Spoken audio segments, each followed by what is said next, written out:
and I call the member for Fremantle. Thank you, Deputy Speaker, and can I just say it's great to have the member for Chifley kick us off this afternoon and to have him back in a front bench role. It's really important. He's someone who can speak about serious things and do it with an element of good humour, and I think that's something we need in Australian life and certainly in Australian politics. At the other end of the emotional spectrum, it's sad to say that in time to come, members of the government probably get together and reflect on the fact that they made an art of doing very little with the trust that they were given by the Australian people. You know, they've been here for 7 years now, maybe 8 years by the time it's all done, 3 terms in government, and they will have to reflect on what they've done here, which has been a lot of noise and lots of announcements, lots of press releases, lots of media stunts, but it has amounted to 2/5 of not very much.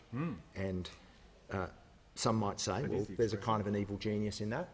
There's a sort of a narrow political frame in which you would say, if we can get away with that, if we can keep saying we're doing things without actually making a difference in the lives of ordinary Australians, why wouldn't we? But I just think we are here in this place to do more than that. And the member for Page, I was interested, you know, I guess that's always a challenge. If you say to somebody, you're a 3-term, 3 Prime Minister government, 7 or 8 years here, what would you put on your list? You know, if you're sitting around having dinner with your friends or you're walking in your community, what would you say are the hallmarks of what you've achieved in your time? And the member for Page talked about big business tax cuts. Big business tax cuts at a time of record profitability. Big business tax cuts in the name of some sort of trickle-down philosophy where the claim is that will turn into jobs. Does it turn into jobs? The evidence is no. That doesn't happen. We're told we'll take away penalty rates. That creates greater flexibility and that will turn into jobs. Has it turned into jobs? That's not what's happened. They make a song and dance about trade agreements. Do you think if you went around Australia right now and you stop people in the street who are doing it tough, who are finding it hard to get work, who are concerned about their future, who are worried about the fact that TAFE and training has been smashed, that degrees are about to double in cost, do you think if you said to them, do you know what, we've signed these 7 trade agreements, do you think that would be much solace to the people who are actually experiencing the economic and social conditions that apply in Australia today?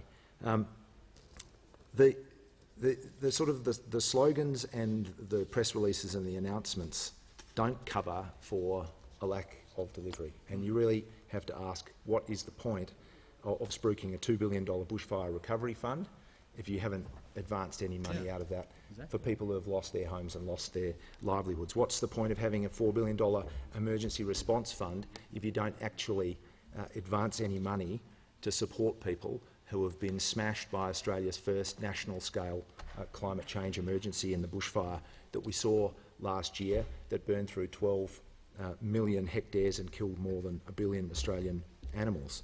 What's the point of trying to find clever ways of pretending that you're acting on climate change? When the first 5 years of the government, emissions rose in this country, and at best, with some clever accounting tricks, at best you've reduced emissions over 7 or 8 years by 1%. The previous Labor government reduced emissions by 15% in 6 years, and we put in place all of the things that have done any work on that front since that time and defended them despite the relentless attack from those opposite. What is the point of pretending that the NBN fiasco is actually some sort of achievement? What is the point of pretending that the multi-technology mess, the great recoppering of Australia escapade, has done anything other than deliver a broadband network that is obsolete on the point of delivery? What should be the key building block? What should be the key building block of productivity and broad economic participation in Australia's future? Absolutely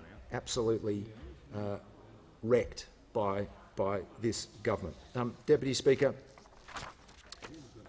in the end, it does not matter if you feel like you're getting away with it. It doesn't matter if you think in here you can smile and wink and say, we think we win the day, we think our lines are cutting through. What matters is what's happening or not happening for the Australian community. And what we see is a falling share of Australia's productive value for working people, a growing digital divide because of the hopeless NBN that's going to make life more difficult for those in rural and regional Australia and those facing socio-economic disadvantage, virtually no progress on homelessness, no meaningful progress when it comes to closing the gap, a failed environmental protection framework. I mean, you're the government, wouldn't it be good to be able to reflect in the years to come and say, we did something, we moved the dial for the Australian people?